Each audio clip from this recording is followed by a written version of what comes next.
How to be private on BeReal app. Hi guys, welcome to our channel. Let's begin. In this video, I will guide you on how you can make BeReal private. For this, you have to download the BeReal app on your device. So head over to Play Store or App Store in order to download that. Once it has been downloaded, open the BeReal app. Here, you want to first of all log into your account. If you do not have an account, you can simply create one. After you have been logged in and you want to make your BeReal private, then when it comes to changing the privacy of BeReal, you can only do that if you're posted with the discovery option in the beginning. If you have posted your BeReal to be available only in the friends feed, then it is not possible to change your BeReal privacy.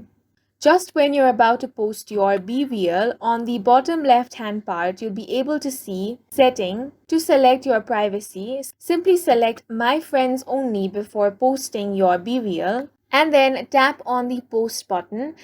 Once you do that, you'll be able to share your BeReal post to a friend only that you have added on BeReal, and this is how you can be private on the BeReal app. And that's it for this video. If you found it helpful, please make sure to hit the like button and subscribe for more videos like this.